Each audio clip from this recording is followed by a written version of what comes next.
안녕하세요, 멜묵상. 오늘은 골로새서 1장 9절부터 14절 말씀 보도록 하겠습니다. 네, 골로새 교인들을 위해서 하는 기도입니다. 바울은 골로새 교회는 바울이 직접 세운 교회는 아니라고 했죠. 바울로부터 배운 에바브라라는 사람이 있습니다. 이 사람이 세운 교회고요. 그리고 골로새 교회에 무슨 문제가 생겼어요. 그리고 그 문제를 해결하기 위해서 이제 감옥에 있는 바울에게 에바브라가 온 것 같습니다. 그래서 에바브라의 이야기를 듣고 그 문제를 해결함과 동시에 골로새 교인들을 격려하기 위해서 바울은 골로새 교회를 향한 서신 이 골로새서를 쓰죠. 자, 골로새서를 쓸 때 처음에 되게 감사와 인사말을 줘요. 그래서 복음을 너희들이 믿게 돼서 정말 기쁘고 감사하다. 너희들이 에바브라한테 잘 배웠구나. 이 얘기를 8절까지 해주고요. 그 다음에 9절부터 봅니다. 이로써 우리도 듣던 날부터 너희를 위하여 기도하기를 그치지 아니하고 구하노니. 그래서 너희들이 예수님 믿고 구원받았다라는 것에 대해서 너무 감사하고, 그리고 또 그 이야기를 듣고 나서 너희들을 위해서 계속해서 기도하고 있었어. 근데 그 기도의 내용이 뭐냐? 이거는 이제 제가 여러분들을 위해서도 기도해야 되는 내용이기도 하고요. 그리고 여러분들이 스스로를 위해서도 기도해야 되는 내용이겠죠. 너희로 하여금 모든 신령한 지혜와 총명에 하나님의 뜻을 아는 것으로 채우게 하시고. 이거는 이제 뭘 의미하냐면은 하나님 말씀인 성경을 통해서 지속적으로 하나님을 알도록 아, 해달라는 거죠. 특별히 신령한 지혜, 총명 이런 것들이 나오죠. 왜냐하면은 성경은 단순히 명령만 해주는 게 아닙니다. 지혜를 가르쳐 주죠. 예를 들면 여러분들이 잠언이나 전도서나 아가나 욥기나 이런 것들을 보잖아요. 그럼 여러 가지 지혜를 여러분들의 마음에 채워줍니다. 그러니까 삶 전체를 어떻게 살 수 있어요? 10절 주께 합당하게 살 수 있는 거죠. 주께 합당하게 행하며 범사에 그분을 하나님을 기쁘시게 하고 모든 선한 일에 열매를 맺게 하시며 하나님을 아는 것에 자라게 하시고 그 삶 전체가 변화되고 복되게 되는 거죠. 그리고 그의 영광의 힘을 따라 모든 능력으로 능하게 하시며 기쁨으로 모든 견딤과 오래 참음에 이르게 하시고 여기 모든 능력으로 능하게 하시며라는 말은 무슨 의미냐면은 그러니까 이렇게 견디고 인내하고 또 하나님 뜻대로 삶을 살고 그리고 선한 일에 열매를 맺는 것은 우리의 죄악된 본성을 생각해 볼 때 힘든 일이잖아요. 그렇죠? 근데 그때 하나님께서 은혜를 베풀어 주시기를 간절히 바란다. 이렇게 이야기를 하는 거죠. 그럼 어떤 은혜냐?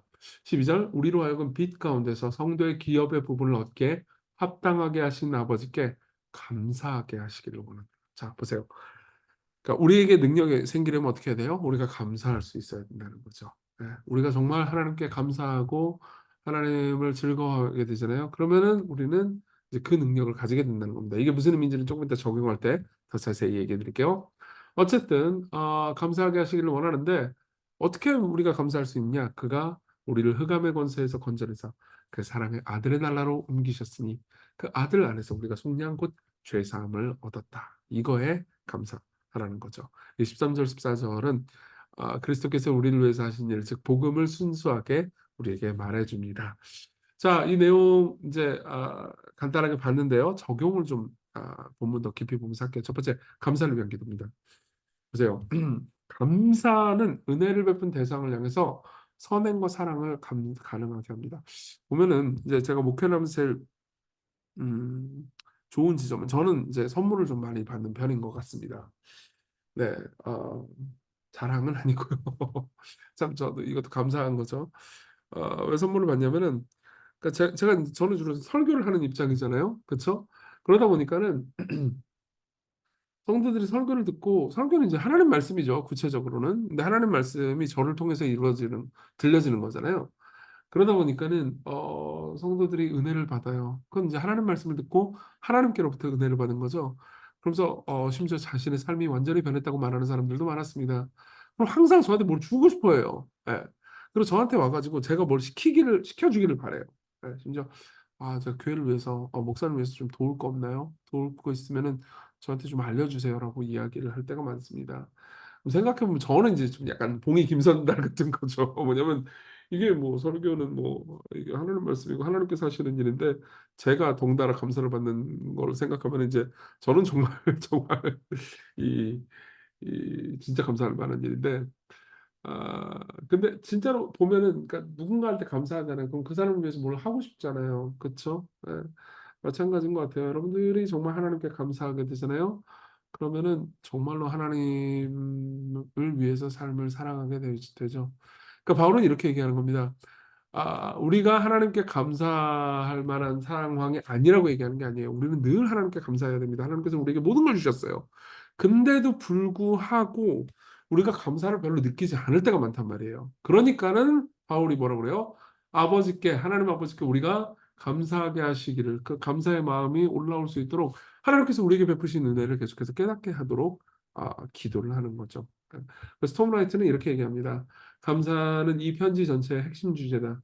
바울이 성석을 향해 가는 건강한 그리스도인의 삶의 표지로서 교회 안에서 자라가기를 가장 바라는 덕목은 하나님이 예수님 안에서 하신 놀라운 일들, 또 세상과 그들의 삶 가운데서 계속해서 하고 계신 놀라운 일들에 대해서 하나님께 감사하는 것이다. 그러니까 이걸 이렇게 이해하지 마십시오. 너는 왜 감사 안 하냐? 감사해, 감사해, 감사해. 그러면서 갈구는 게 아니에요. 오히려 이런 거죠. 그러니까 하나님께서 지금도 너희를 위해서 하고 계신 일들, 그리고 너희를 위해서 이미 하신 일들을 정말로 생각해 본다면 너희들이 그 모든 것들을 너무 당연하게 여겨서 그렇지 실제로 너희들의 삶을 깊이 생각해 본다면 너희들은 감사하지 않을 수가 없을 거다.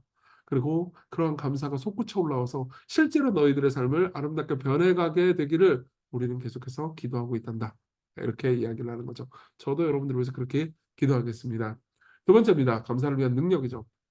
여러분 보세요. 내가 지금 처해 있는 상황에 대한 새로운 이해는 우리 삶을 변하게 될 거예요. 그러니까 예를 들어보죠. 내가 국적이 다르다. 그러면은 내가 여기서 하는 행동도 조금 다를 겁니다. 예를 들면 영화 같은 거 보면 그런 거 있잖아요. 뭐 한국에서 범죄를 저질렀는데 한국 경찰들이 막 잡으려고 그러면은 뭐야 I am 뭐 이제 실제로는 한국 사람이지만 국적이 미국인이라고 해보세요. 그럼 I am an American citizen 막 그러면서 발음이 막 그냥 아주 된장 냄새 나죠. 아메리칸 시티즌이야 막 그러면서 이제 건들지 마 이런 거 영화에서 보신 적 있나요? 예. 보세요. 국적이 다르잖아요. 그러면 이제 이 세상에서 할 수 있는 게 다르죠. 지난 주일날도 제가 설교 때 그런 얘기를 했는데요. 우리가 소말리아에 있으면 소말리아의 환경과 상황에 처할 수밖에 없잖아요. 그럼에도 불구하고 우리가 한국 국적이잖아요. 그러면 한국이 우리를 보호해 줄 거라는 것. 그리고 소말리아에서 있을 때라도 한국이 우리에게 공급과 보호를 제공해 줄 거라는 것. 그리고 나는 이곳에서 살지만 다른 신분을 가지고 살아간다는 것을 알게 됨으로써 약간 다르게 행동하겠죠. 그렇게 많이 두려워하지 않을 겁니다. 소말리아 정치인들을 두려워하지 않을 수도 있어요. 그렇죠? 마찬가지예요. 우리가 이 땅에서 삶을 살아갈 때 우리가 이 땅의 어둠의 나라 가운데 삶을 살지만 하나님 나라에 진짜로 소속돼 있다는 것을 여러분들 확실히 믿잖아요. 즉 어둠의 나라로 소속이 아니고 하나님의 사랑의 아들의 나라로 옮겨졌다는 것을 알면 감사가 솟구칠 겁니다. 보세요. 그분이 하나님이여 우리를 흑암의 권세에서 건져내서 원래는 사탄의 나라 아래 있었단 말이에요. 근데 여러분들이 그리스도인이라면요. 그분의 사랑의 아들의 나라로 옮기셨단 말이에요. 여기 보면 그냥 아들의 나라, 예수님의 나라라고 말하지 않고 사랑의 아들의 나라라고 말하죠. 왜 이렇게 얘기할까요? 그분이 우리를 사랑하시는 분이니까. 사탄은 우리를 사랑하지 않습니다. 예. 많은 사람들이 오해하는 것 중에 하나는 하나님의 나라 백성으로 사는 삶이 의무만 있고 우리를 괴롭히는 거라고 생각한다는 거예요. 아니요, 그분은 여러분들을 용서하시고 계속 용납하십니다. 네. 우리가 오히려 사탄의 나라의 세상 법과 식에 따르면요, 우리는 오히려 버림받을 경우가 많죠. 보세요. 여러분들 이 세상에서 여러분들이 잘못했는데도 불구하고 용납하는 세계를 경험할 수 있나요? 잘 경험하기 어렵지 않아요? 여러분들 회사에서 잘못하면 어떻게 되죠? 뭐 한두 번은 봐주겠죠. 그렇지만 계속해서 여러분들이 잘못한다면 잘릴 거 아닙니까? 그렇죠? 세상이라는 것이 다 그런 거잖아요. 그렇지만 여러분들이 그분의 사랑의 아들의 나라 안에 있다는 것. 이 세상의 나라에서는 그렇지만은 진짜로는 여러분들의 소속은 하나님의 돌봄 아래에 있다는 것을 안다면 그리고 그걸 위해서 예수 그리스도께서 어둠 가운데로 들어가셨다는 것, 어둠의 나라로 이 땅으로 오셨다는 것을 안다면은 우리는 그걸 생각하면서 당당하고 감사하는 마음 가질 수 있을 거예요. 우리 같이 기도할까요? 우리 마음에 하나님을 향한 감사가 솟구치게 해주셔서 감사로 오늘 하루를 살아갈 수 있게 해달라고 오늘 뭐 좀 생각해놓은 감사 노트를 한번 써보시는 것도 좋을 것 같아요. 그리고 복음을 적용하며 오늘 나의 문제를 해결하고 기쁨을 가지게 해달라고 우리 같이 간절히 기도합시다.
기도하겠습니다.